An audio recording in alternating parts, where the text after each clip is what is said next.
You're now watching Jay Winter Nightwolf Live, a Cliff Dive production.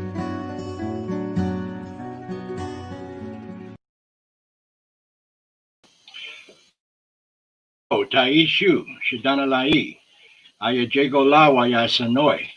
I'm Jay Winter Nightwolf, and this is Indigenous Peoples Media Justice for All, the most dangerous show on television.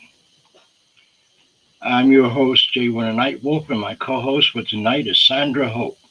Sandra is also the executive producer of the Jay Winter Nightwolf Indigenous Peoples Reality Media podcast. You can check those out on nightwolfproductions.media by clicking on the podcast stream link. That's nightwolfproductions.media. The most relevant news of the day is that Donald Trump is no longer the president of this Republic of the United States. Now we can endeavor to work together as a human family to bring unity and make the crucial changes that are needed to end the myth of white supremacy and stop unprovoked and unjustified police killings of unarmed Black and Indigenous people, aka the American Indian and other people of color. Although it is generally not mentioned that in public media, American Indigenous peoples have higher ratios of death by police than any other group in America. As I've mentioned before, the fake emperor had no clothes, and we can all now stop pretending that he did.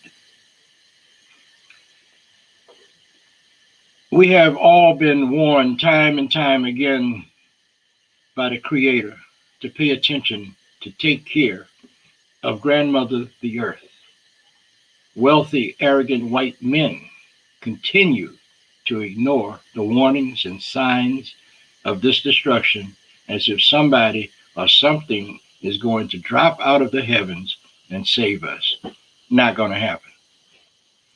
Moving on to focus on our primary conversation for tonight, there is something that has bothered me for a very long time. Just follow me, if you will.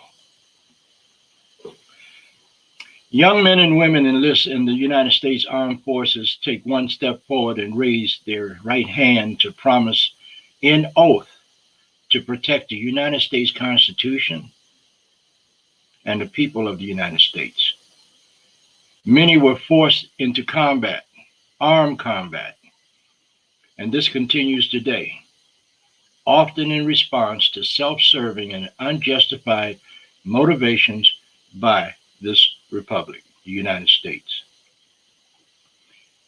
Many gave some, and some gave all.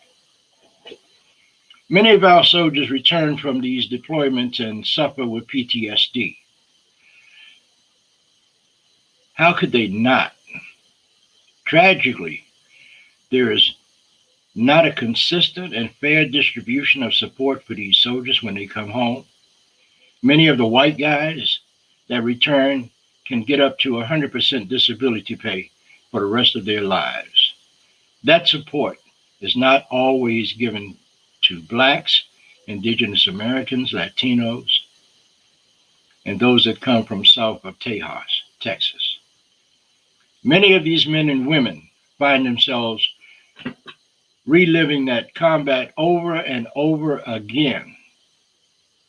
This time, the enemy is the United States via the Veteran Affairs and their VA medical centers. What a sham.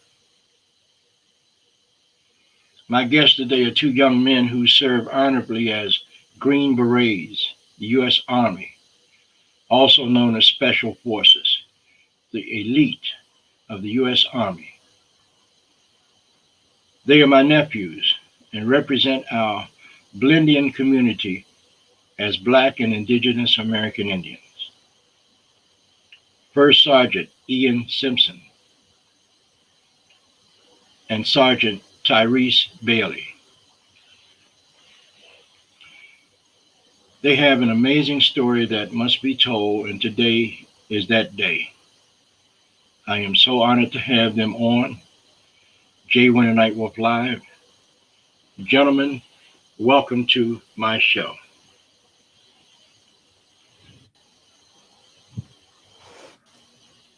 Hey, Uncle Jay. Uncle Jay, you there? Welcome, Ian. I can't hear you. Can you hear me now? Uh-oh. I can hear me now. Check. Yep. Welcome, Ian, and welcome, Hey, Uncle Jay. Sergeant First Class Ian Simpson. Not first sergeant. I wasn't nominated. Well, I passed the course to get my E8 rocker, but Sergeant First Class Ian Simpson, and that's Tyshawn Bailey. You said Tyrese, Tyshawn. yeah, Tyshawn. He's got movie star material, but he's not Tyrese. Tyshawn. Okay, so we got you. I messed it up. I was a Marine. You want to talk about it later? Oh, no. Nope, you got it. You got it. Okay, cool. Hey, glad to be here. Glad to be here. Yeah, thank you, Ian. Thank you, I love Ty. you both. I'm happy to be here. And Thanks for inviting me. Sandra.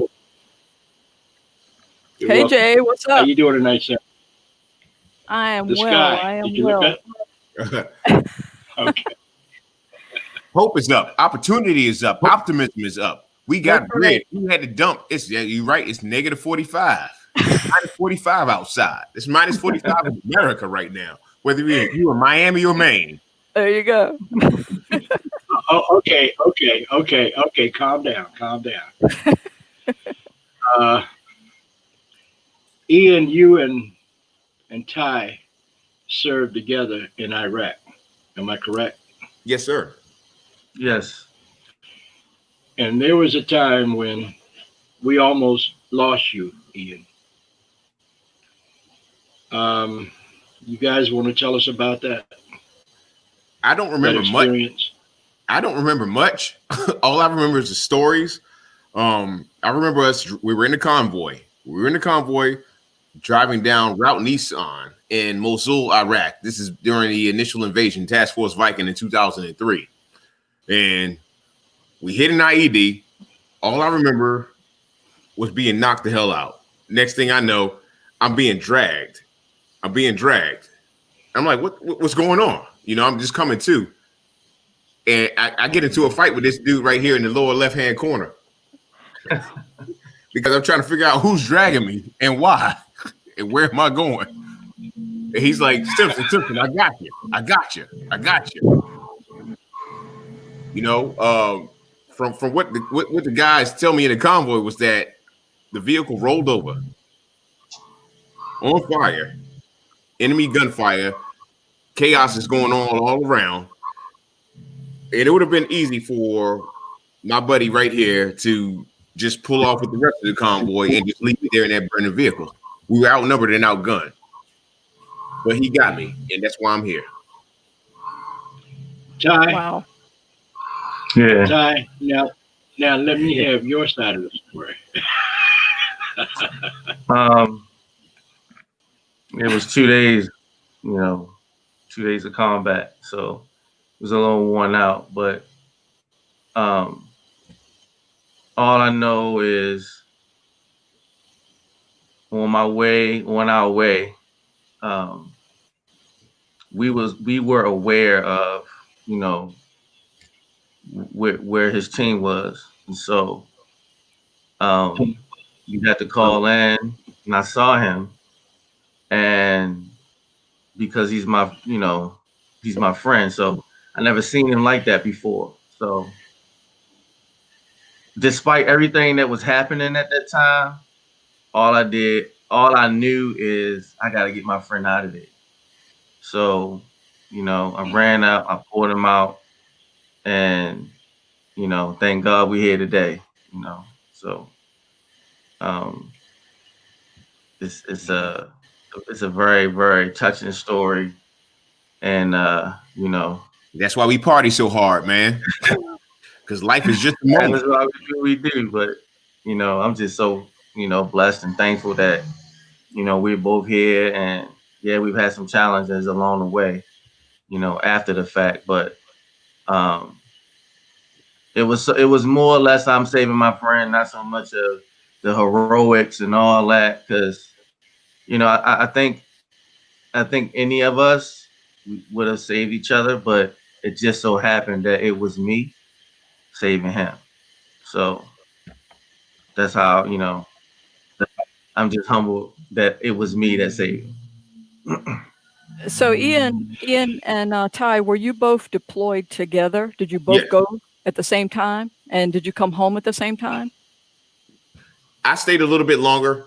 He left Iraq and went back into the rear D. We had troops in Constanta and Bucharest, Romania, and he went back to Romania shortly after the incident, and I stayed in Iraq.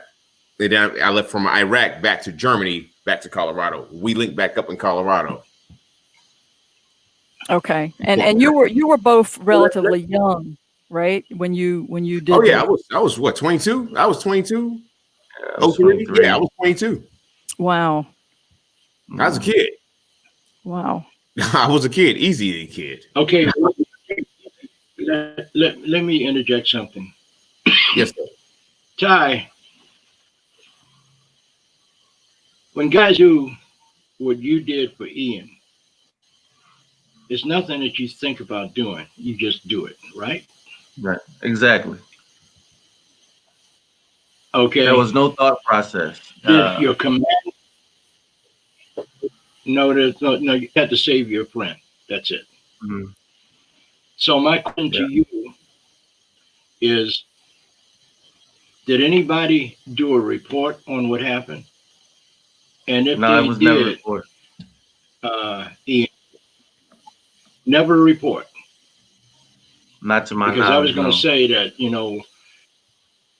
okay, when guys do the things that you did, there's usually or at least somewhere through the ranks, everybody learns about it, and if you did it, I know you did it because I know you and I know Ian, then you deserve some kind of a medal.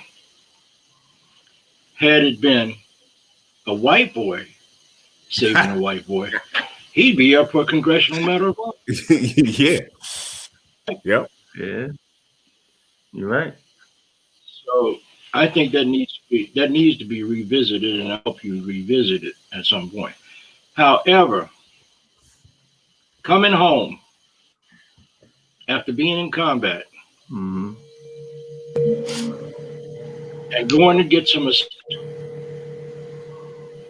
from the VA turned out to be a very, very bad event, right?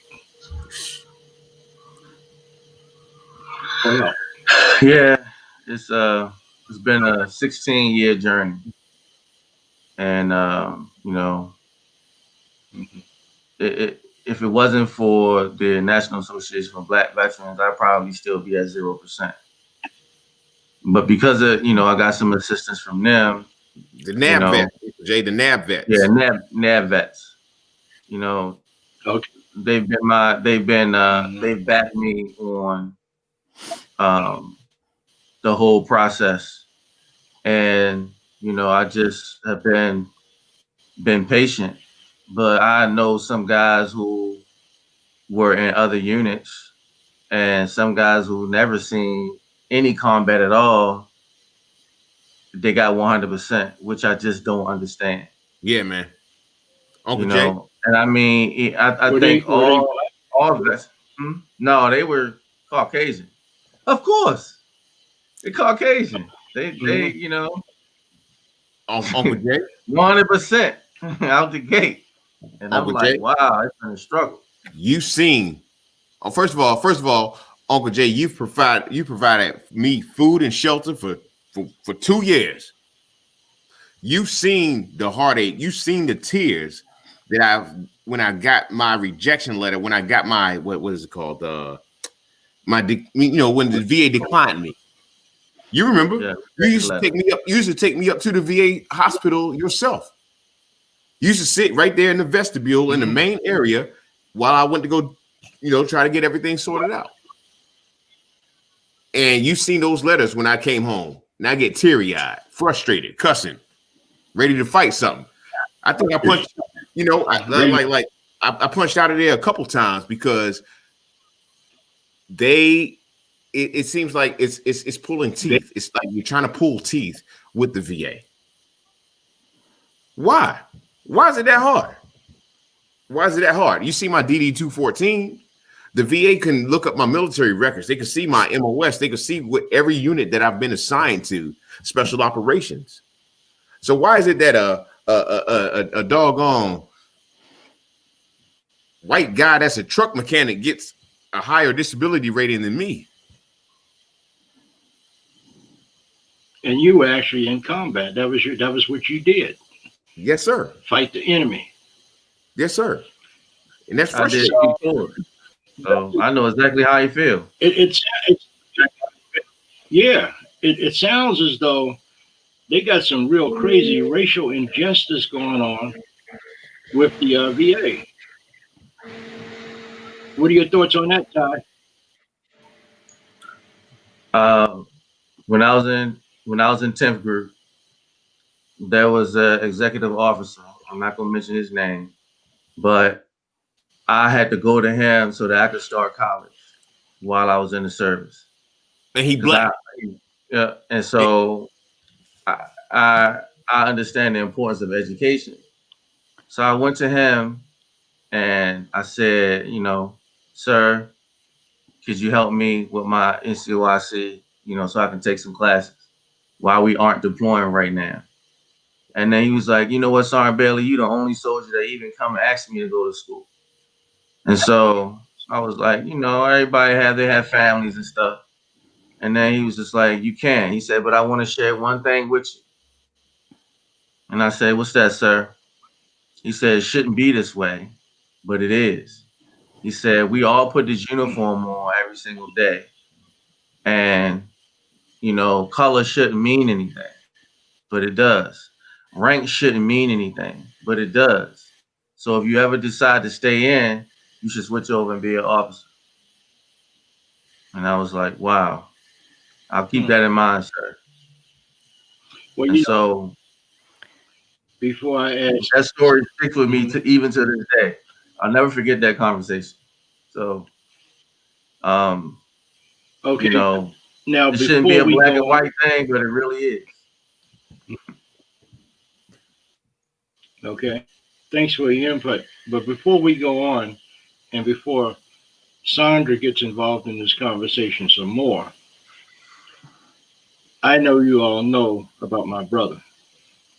Uncle Willie? My brother graduated from the United States Navy in 1976. And it was unfortunate that he died from cancer at 39 years of age. But when he was 37 and a half years old, Academy, he decided, and when he was 30 years old, he made Lieutenant Colonel, United States Marines. And I know you just know that most white guys don't make that rank until they pass 40. He had his bachelor's degree. He had gotten his master's degree from Pepperdine University in analytical people management, and on his PhD at the time of his death. But he got passed over 4 times for a promotion to lieutenant colonel that he deserved, only because his skin was not white. Unbelievable. That sounds about right. He was a black Native American, like you guys are, black Native Americans. And they play that race card just to hold you down, because if they see somebody of color that could excel in what they do everything in their powers to hold you back. Am I imagining, or is that true? No, you're not imagining. And yes, that is true. Yes, it is true. You know what it's like to it's another, I ain't gonna say it's hard, but it's a whole nother dynamic with being the only black guy on a special forces A team. It is. You know, compared to your group assignment, you know, 10th group, when I got to 19th group, it was a whole nother thing. But there are other groups in the U.S. Special Forces that have multiple black guys on the team. It just so happens that wherever I went, I was the only black guy on the team. It's not overt. And don't mention that, and don't. It's just a unwritten policy that they follow. And don't dare mention, Ian, that you had native blood. Yeah. Ty, don't mention that you have native blood along with your black. Okay. And then you are further down. Oh yeah. On anything that they potentially get. Sandra, go ahead. Well, first of all, let me just say to both of you and to you, Jay, because Jay, of course, you were a Marine. Ty, you and Ian were Green Beret Special Forces, correct? So I first want to just say from all of us, thank you. Thank you so much for your service. Thank you for your commitment, and thank you for your sacrifice. I think many of us that have never served in the military in any service in any capacity, many of us have no idea. Our ideas are based on what we see in the media, what we see on TV, and even many of those who have served, while they might know a lot of the nuances and complexities in terms of being in the military, they don't all know the difficulties that I'm sure the two of you encountered while going into special forces. I mean, I can only imagine what it took to make it through that. And I'd like to know from both of you, considering that a lot of the wars, we know that a lot of the wars that have been fought or caused or started were not justified. We know that a lot of those wars were based on greed, based on things that we should not have had to fight for. So I'd like to know from both of your perspectives, the difficulty, the challenges based on colorization, nuances, based on the hard things that happen to you being deployed into combat zones. Do you think at the end of it, what can you bring out of that you think made it worthwhile? Is there anything, you not only went into a difficult, military is hard, I'm sure, for everybody. Going into the Green Beret Special Forces, triply hard. Going into combat, even worse. Coming home and having experienced that near loss of life.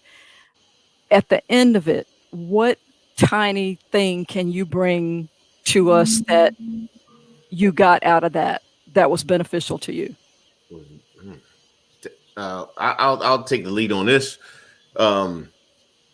And I know Uncle Jay seen me teary-eyed, cross-eyed, mad as all get out, ready to punch down trees because at the how would I say this? The transfer, the point in life where I was when he took me in, I wouldn't be here right now. I wouldn't be right here right now. It was easier for me to be in combat than it was to deal with what I was dealing with at the time. You know, it was easier for me to go out and do bad things to bad people than it was to adjust to civilian society.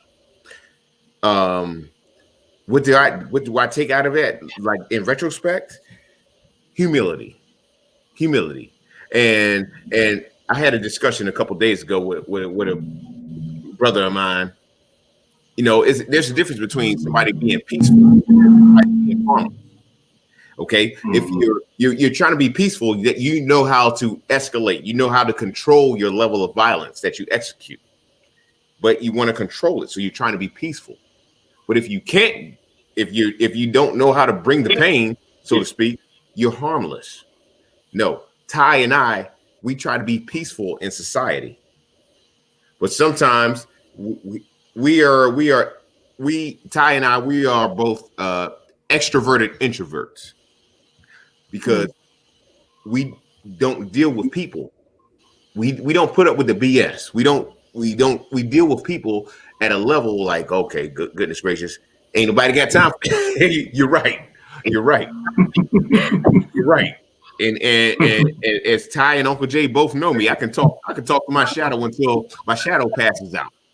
But whenever I run out of words, that's when things are about to get broken.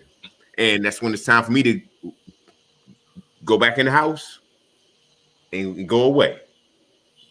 Because I'm going to get in trouble. Yeah. I think for me, Well, you know, see, Ian, before we go to Ty. Okay. Go ahead, Ty. Go ahead, Ty. No, go ahead. Go ahead, finish. Go ahead, finish. No, well, what I was going to say is witness firsthand your anxieties, your anger, and all of that. And I've had other family members wanted to know, well, why would you take him in? I said, because I love him. And he deserves a hell of a lot better than what he's getting from VA or anything else. Amen. Yes, and sir. That's what in my house, because I was so concerned about your future. And I knew that I could probably have been and was, and on many occasions, the buffer that kept you from flipping out. Yep. Because I would talk to you, I'd grab you and hold you and tell you that it's going to be all right, don't worry about it, you know? Those are the kind of things that most people don't understand. Okay. And I'm very thankful that you're in my life, bro. I really am, man. Likewise, Uncle Jay, love you too, man. So, Ty, what do you bring out of that experience? Well, I want to share with everybody that I spent 3.5 years in 3rd Ranger Battalion as well. And that's also a very, a highly elite unit. A lot of those guys, they go to other elite units in the military. But I saw it there and I saw it in special forces. If you Black, you are treated differently. We were told not to congregate amongst each other, for too long because, it just didn't look right. We stand They don't out. want too many brothers. They want too many brothers in one area for too long. And so, we found time to, we were able to spend time with each other outside of the unit, right? But we couldn't show our brotherly love and our brotherly camaraderie amongst each other while we was at the unit. And I just felt like that was, that was kind of demeaning. It's still a way of kind of like breaking up our community, and so I understand that wearing a uniform, we're all service men and service women. I get it, right? But to have to break up amongst my brothers, who we've all had to take special training to get to where we were, and we had to volunteer. We wasn't just some average, Army Joe. Not to say that, everybody had their place, in the service. And I respect all servicemen. When I was in Ranger School, that's when I learned about, Marine Force Recon.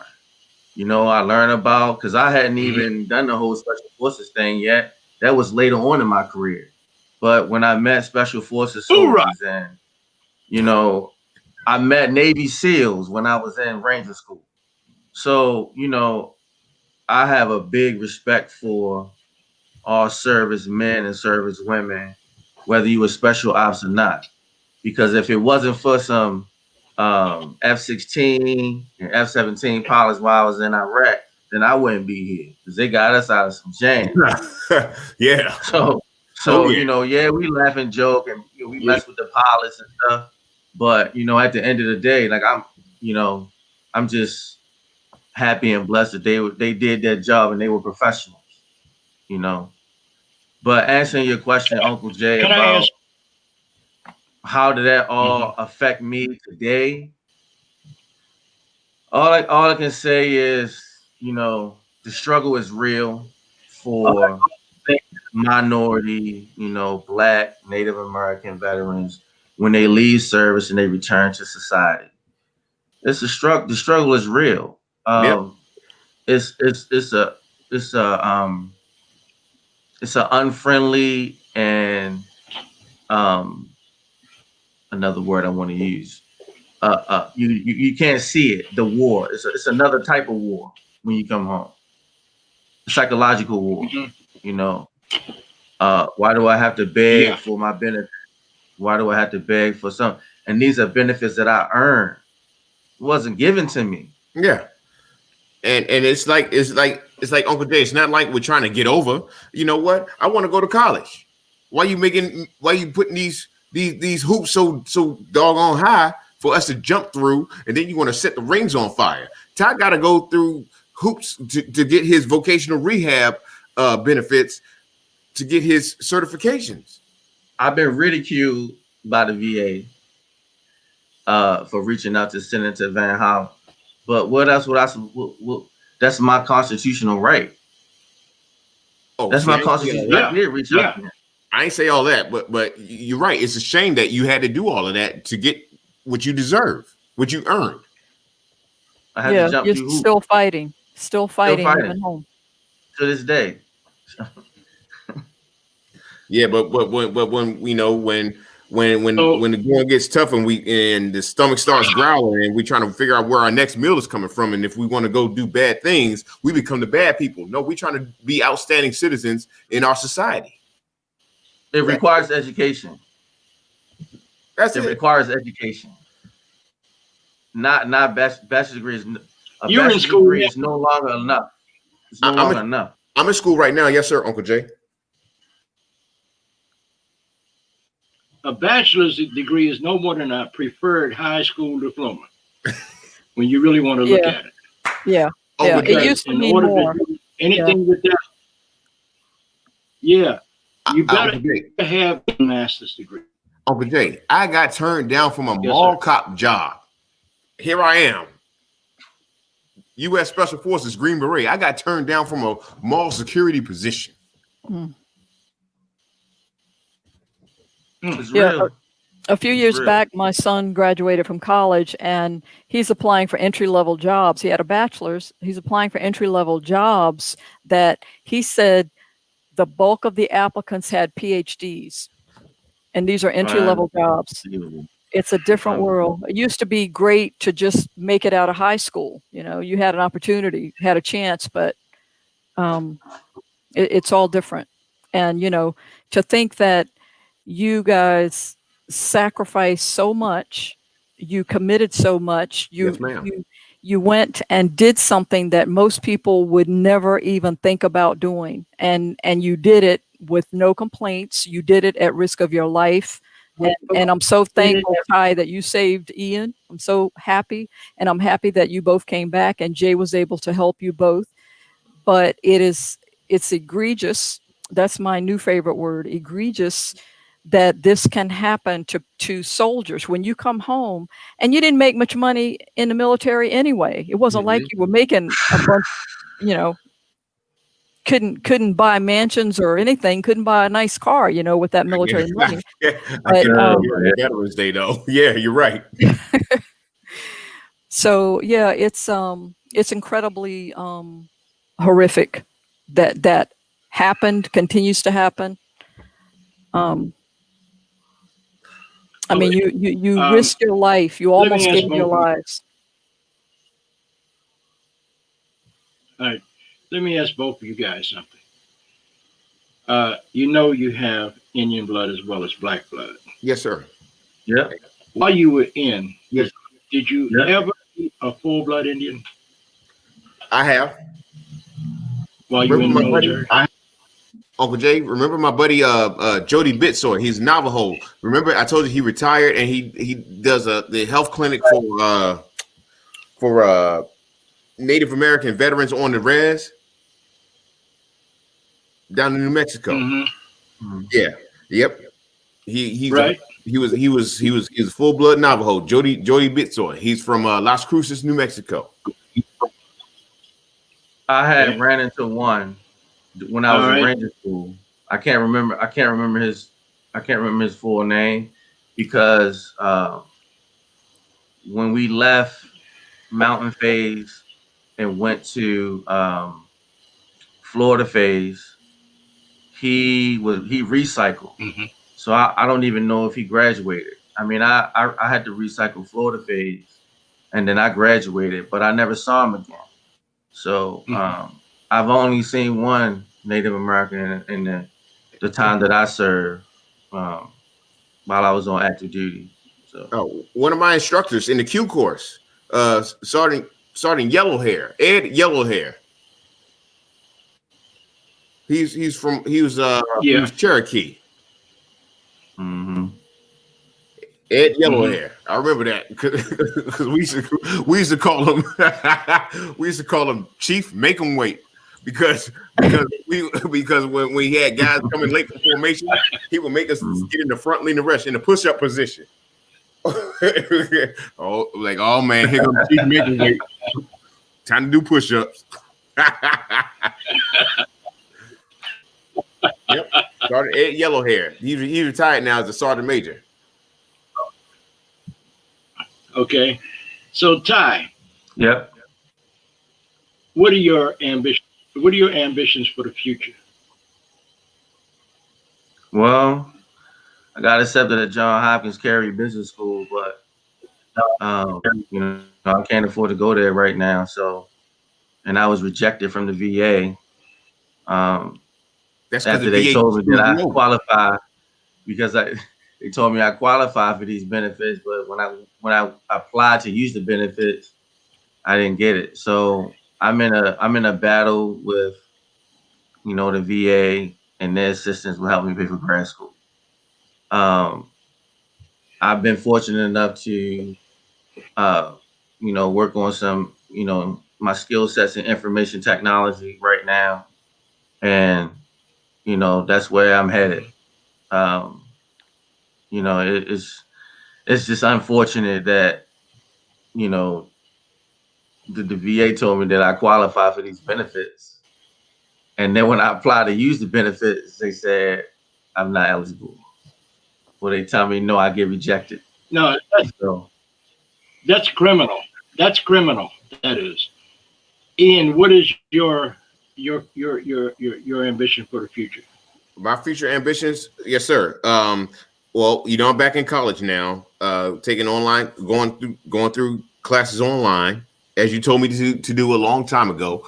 But Ty and Jeff, both of them, they both inspired me to go and get my degree in the economics. Okay, economics. I'm taking microeconomics right now. I just had a class today. But to get my degree in economics and then my master's degree in organizational leadership. Okay. In the meantime, between semesters, I'm going for my IT certifications to make me more marketable on the outside. Okay. But I'm fortunate because unlike my brother Ty right here, the VA is not giving me much pushback regarding my education benefits as much as they are to him. So whenever he tells me this kind of stuff, I'm ready to go up there and jump on somebody's desk and like, what are y'all doing? What are y'all doing? And you wonder why I say war is easier. Mm-hmm. Yeah, I know veterans who use their benefits and they never even finished the program. I do have a bachelor's degree. I have a bachelor's of science and finance from Regis University, and I worked in finance for 8 years. Yep. I worked in corporate finance and I worked on Wall Street. I worked on Wall Street in banking for 2 years. So when it was time for me to go back to school, the VA basically deserted me. I was deserted and I got laid off. I was a big part of the 20,000+ employees that GE Capital laid off because they sold off the bank. I was a part of those, employees, the veterans included, and it's been a struggle for me to recover from that because I don't have a master's degree. You have to have an MBA to compete to continue to work in banking, and I'm pretty sure they know that. So it's just not working out for me. The first time I tried for benefits back in 2016, I think, I applied for benefits and got denied, and then I applied for benefits again last year and got denied. So, it's been a struggle. And when you're not working in the field for too long, your value diminishes, it declines. Mm-hmm. So that's why I started learning technology, because at least I had something to fall back on. The one thing that I learned in the military is always have a plan B or have a contingency plan. So my contingency plan is information technology. So, if things continue not to work out, with finance, then at least I can move into technology. Technology isn't going anywhere. It doesn't matter if we had coronavirus, it doesn't matter what president we had, none of that, none of those uncontrollable factors affect technology at all. So I'll just move into that direction. And I already have a security plus, by the way. And before I go back to Sandra, this fool is finally out of the White House. I didn't think he was going to ever leave. President Joe Biden. I said, I don't think I would believe that fool would ever leave. Oh, now you're gonna put his picture up there. Guess what, Trump? You're fired. Okay? Please. NPR, never to return. Exit stage left. Uh-huh. So now that Biden is in the White House, showing so much promise and signing all of these executive orders, turning around Trump's mess, because that's all he brought to the White House was mess, lies, and created more division in this country, and also, let's call it like it is, heighten white supremacy and racism. Now that he's not there anymore, I'd be glad when they lock his butt up. What do you think that we should do as a people to assist President Biden in making this stuff right again? Because those idiots that followed behind that fool in the White House came to Washington 2 weeks ago and acted like they were going to take the government over. Mm-hmm. So what do you think all of us can do to assist President Biden in making things again? What would you recommend, Ian? What I recommend in making sure that nothing like that, no shenanigans like that ever happen again? I would launch an FBI probe on those organizations, i.e. Proud Boys. Proud Boys are nothing less parallel than the Nazis of 1934 Germany. They're radical. Yep. They're a radical movement. Even though these people say the Nazis were radical left, no, anything radical of anything is too daggone much. So launching probe against the Proud Boys. Mm-hmm. Okay, Ty, how about you? I think the most important thing you would recommend.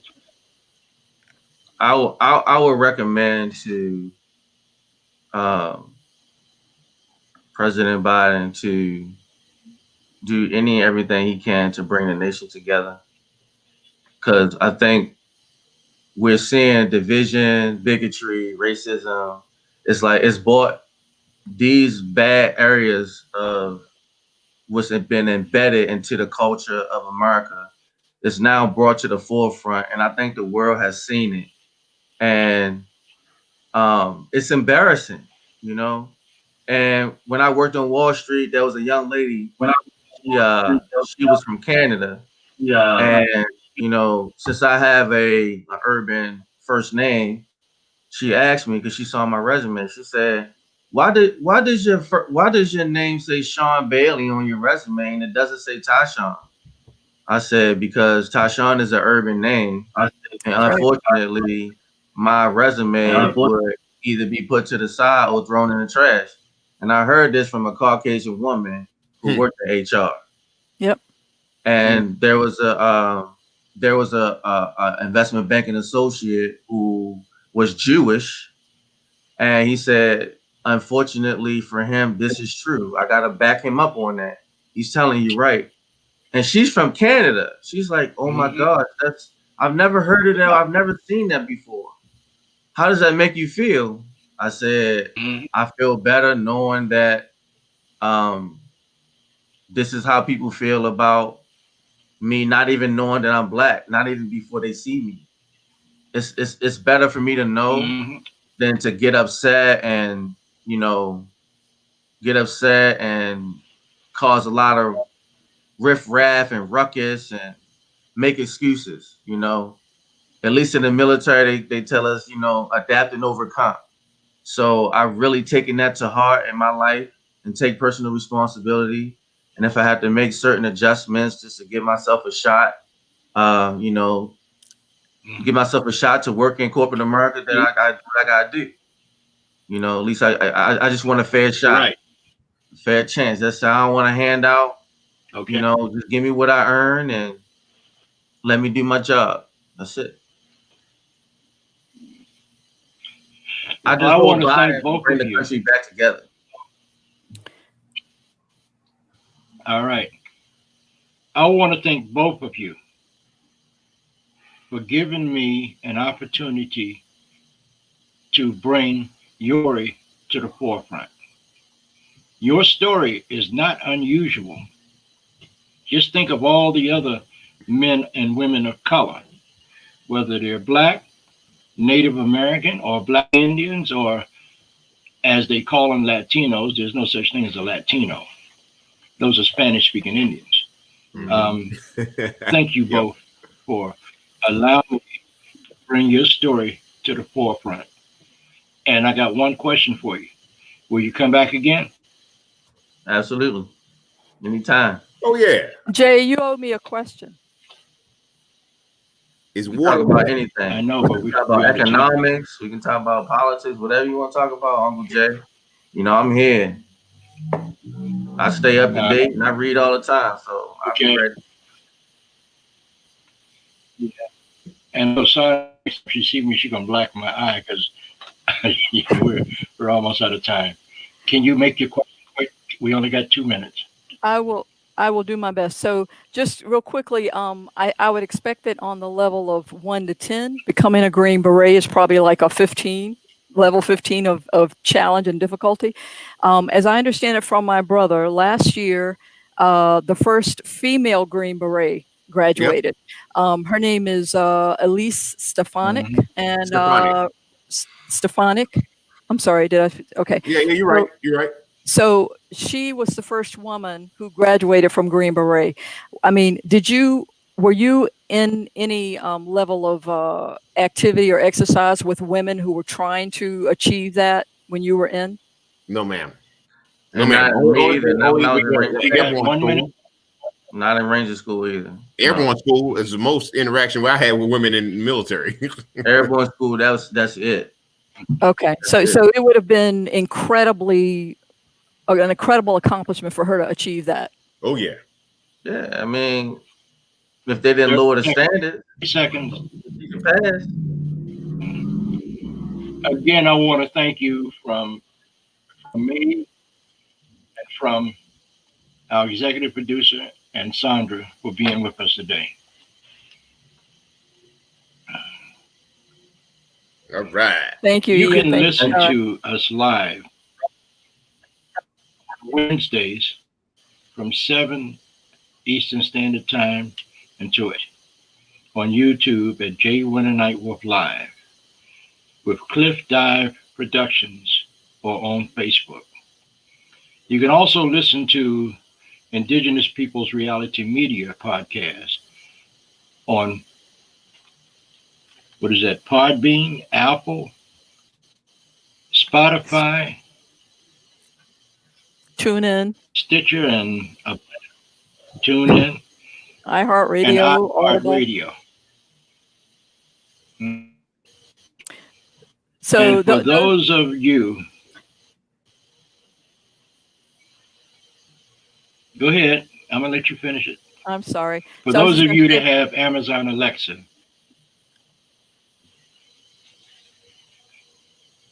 ask Alexa. you can ask Amazon. Yeah. Go ahead. Ask Alexa to play the podcast Jay Winter Nightwolf Indigenous Peoples Reality Media, and Alexa will play it for you all day long, all night long. Talk to Alexa. I don't know y'all. And you're on y'all listen to Amazon me all day Audible and all now night. as well, Jay. I don't know if you knew that. You're on Amazon Audible as well. The podcast No. is there. Okay. Go to nightwolfproductions.media, MEDIA, and click on screen to see all of the options.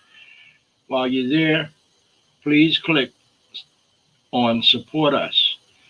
Cool options to support Nightwolf on the Stolen Nation Patreon platform. I'll tell you, like I've always told everybody, my grandfather said, it's not about the color or the color of your eyes. It's not about the texture of your hair. It's not about the clothes you wear. Do you know what it's really about? It's how you treat my heart. That's what it's all about. I don't care what color you are. You could be lily white, or you could be black as tar, or red as a cherry, or as yellow as a lemon. It's not about the color of your skin. It's about how you treat my heart. Until next week, I'll leave you with these words. Danada, go ahi, wado. Peace out.